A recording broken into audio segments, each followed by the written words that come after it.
Cade is sitting on his couch, venting to a friend about why he hasn't launched his business yet. He has a list of reasons that sound incredibly valid. The economy is weird. He's overworked at his day job. He doesn't have the right equipment. He's waiting for the market to stabilize. As he speaks, he feels a strange sense of comfort. Every time he voices an excuse, he feels a weight lift off his shoulders. He's successfully convinced himself, and he's trying to convince his friend, that his lack of progress isn't his fault. It's the circumstances. But deep down, in the quietest part of his mind, Cade knows the truth. He knows that he is using these valid reasons as a human shield to protect his ego from the pain of effort. He realizes that an excuse is just a socially acceptable lie. It's a way to be a failure without having to feel like one. Cade looks at his life. He's average in every category: his fitness, his bank account, his skills. He realizes that average in 2026 is actually a slow-motion disaster. He is mediocre, not because he lacks talent, but because he has become a master of the justification. Tonight, Cade is performing an autopsy on his own excuses. He is going to realize that the world doesn't care about his reasons. It only cares about his results. This is the 1,600-word blueprint for killing the nice guy excuses and becoming a weapon of execution. Cade begins to look at why his brain is so good at lying to him. He discovers that making excuses is a biological defense strategy. He learns about cognitive dissonance.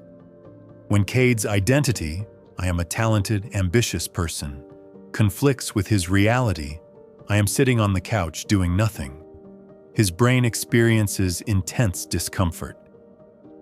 To resolve this pain, Cade has two choices: change his behavior, do the work. Change his belief, create an excuse that explains why he can't do the work. Choice 2 is much easier on the system. By making an excuse, Cade soothes his brain. He tells his amygdala that the lack of progress isn't a sign of personal failure, so the shame signal stops firing. He realizes that his valid excuses are actually sedatives. He is drugging himself with reasons so he doesn't have to wake up to the reality of his own stagnation. He learns that the victim mindset triggers a release of oxytocin and dopamine when he receives sympathy from others. He has become addicted to the pity of his social circle. He understands now that he is in a war with his own biology. His brain wants him to be comfortable and mediocre because that's safe for survival. His soul wants him to be great because that's the reason he exists. He is moving from internal negotiation to radical responsibility. Cade implements the surgical honesty protocol. He writes down his top 5 reasons for not being where I want to be. I don't have enough time. I'm too tired after work. I don't have enough capital. The timing isn't right. I'm waiting for a mentor. He then performs an inversion. He looks for people who had less than him and still achieved more. He finds a guy who built a company while working 2 jobs. He finds an athlete who trained in a basement. He realizes that his reasons are actually just preferences.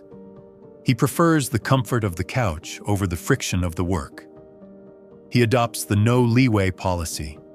He realizes that excuses are the language of the amateur. A professional doesn't have reasons, they have adjustments. If he's tired, he works for 20 minutes instead of 2 hours. If he doesn't have capital, he builds a minimum viable product for $0. If he doesn't have time, he wakes up at 4:30 a.m. He realizes that resourcefulness is more important than resources. By making excuses, he was turning off his problem-solving brain. By taking responsibility, he turns on his prefrontal cortex. He starts seeing every obstacle not as a stop sign, but as a puzzle. He is moving from consumer of excuses to creator of solutions. He has found the high agency gear. Cade realizes his biggest hurdle was his social identity. He was the underdog.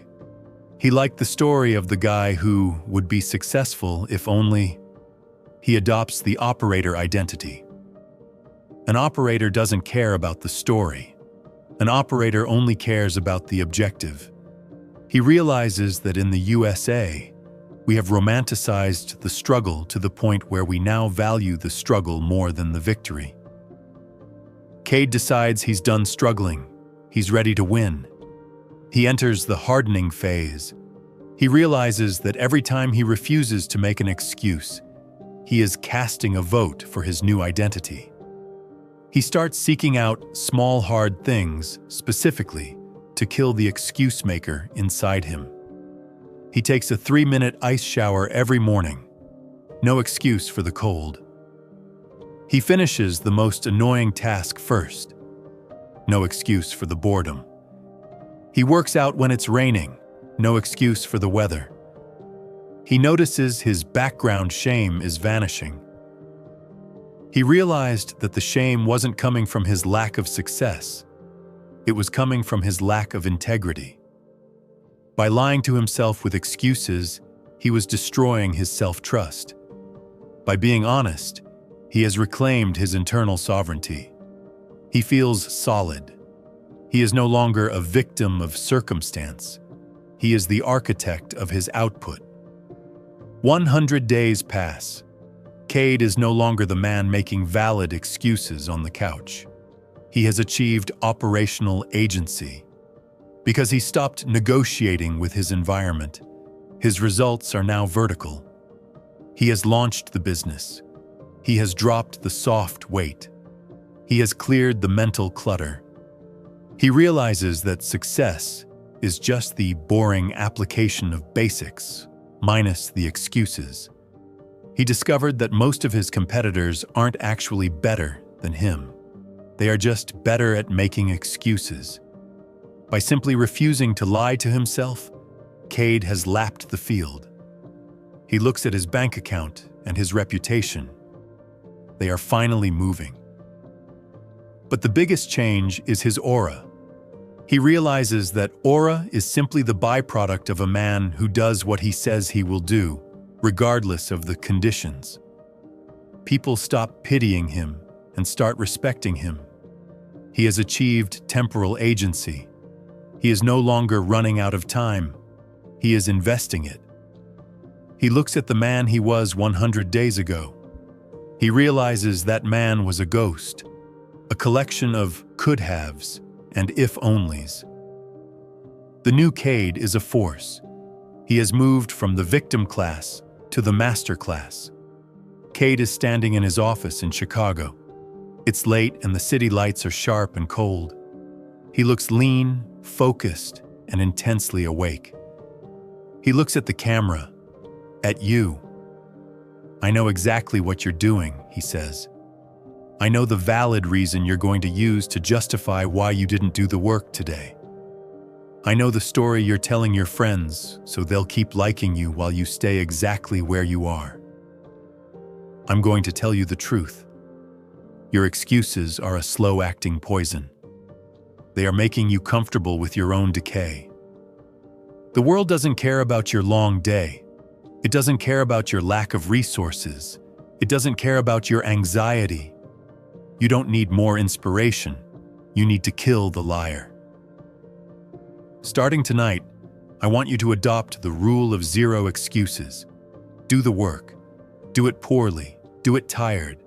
Do it broke. But do it.